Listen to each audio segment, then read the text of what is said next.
please like and subscribe and click the bell icon to get new video updates.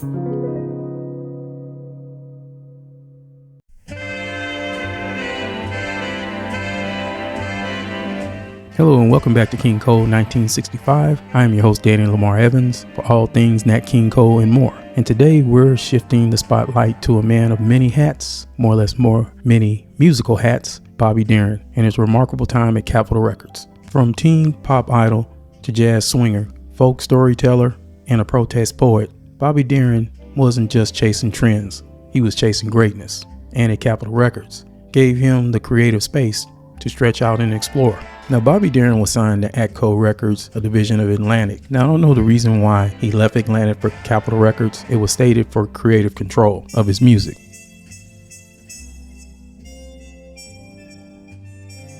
In July of 1962, Bobby signed to Capitol Records. His first single for the label was a title tune from his movie If a Man Answers, backed with the love theme, A True True Love. This song was produced by Nick Burnett and the arrangements were done by Jimmie Haskell.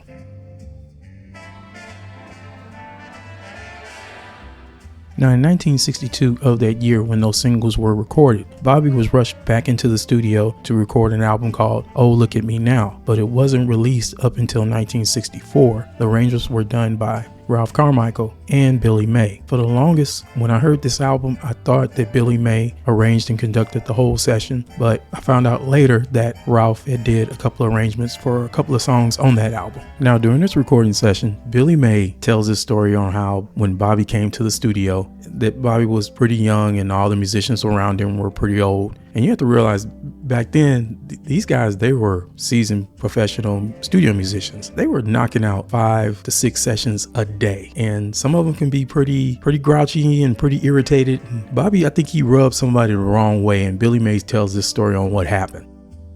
Bobby was a pretty young kid back then. We were all very old, people in our 30s and up. I remember on that one session, the first things we did, the arrangement, started off with a bright introduction. Then there was a 4-bar drum break at the end of the introduction. And then Bobby came in. We ran it down, the drummer played the break, and before Bobby started singing, he stopped the band and walked over to the drummer, trying to explain to him what he wanted. Now the drummer on this session was COTTLER, a great talent who worked all those years with Sinatra. And we used to call him the Grump because of his attitude. And he was definitely the wrong guy to lecture to. COTTLER looked at him and said, "Listen, kid, you're supposed to sing the songs and I'm supposed to play the drums." He said Bobby turned around with his tail between his legs, and as he walked away, Irv said in a loud voice, "A kid gets a hot record and he thinks he knows everything."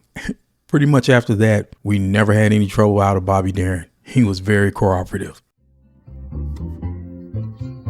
Now, Bobby Darin did an album called Golden Folk Hits. It was released in 1963, arranged by Walter Ram and produced by Nick Burnett. Now, this was Darin's nod to the folk revival, covering Dylan, Pete Seeger, and others. Bobby put his own soulful spin on classics like Blowin' in the Wind and Greenback Dollar.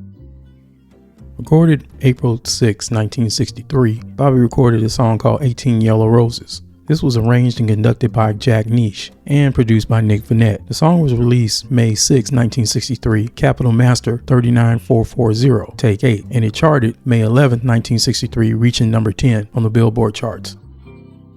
Released in December 31st, 1962, You're the Reason I'm Living was conducted and arranged by Jimmie Haskell and also produced by Nick Burnett. Master 38446, Take 30. The song was recorded September 25th, 1962. The album charted January 19th, 1963, reaching number 3 in the Billboard charts. Bobby was leaning even more into country pop. This album spawned the title track. The LP was sentimental, tender, and filled with heartfelt ballads.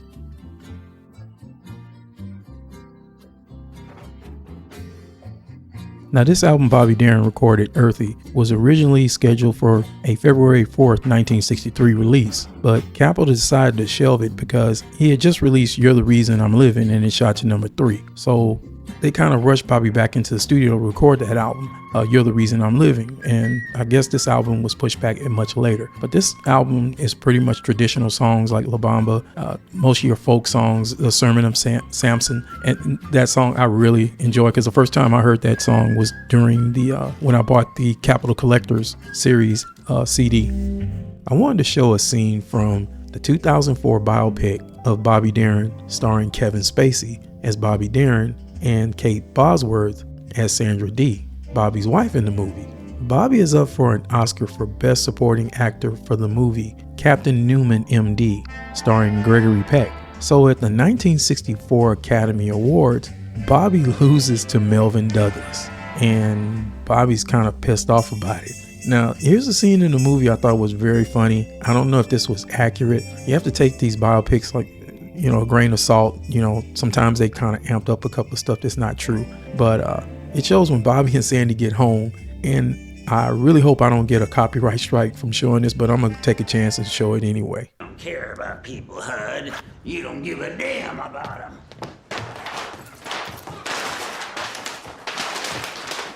He's dying. I'm the one dying. Way before he was dying, I was dying. Where's my sympathy? Well, you're doing a pretty good job of feeling sorry for yourself all alone. Stick your finger up my ass, Alan, and wiggle it just like the doctor does. Anyway, it's an honor just to be nominated. I've never been nominated. Oh, God.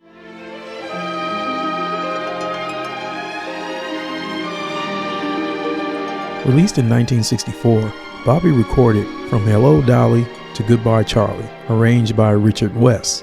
Wess, who had previously worked with Darin on Mack the Knife and the album That's All, Richard had worked with Nat King Cole as well. When Bobby made this album, he had the best musicians, with the likes of Conrad Gazzo on trumpet, Lou Levy on piano, and Milt Norman on guitar. What I really love about this album is the string arrangements that Richard Wess does, with that nice reverb in the background. The recording engineer really did an excellent job on the strings, really making it sound really beautiful.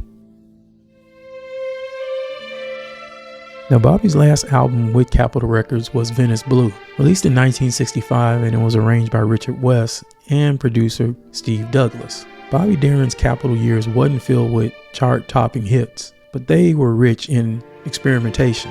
Whether him working with Billy Mays' big band, Darin treated each album like a new canvas. He didn't play it safe, he played it honestly. From swing to folk, from country to cabaret, Bobby Darin used his time at Capitol to explore the depth of his artistry. It wasn't just a recording contract, it was a statement. Bobby Darin can do it all.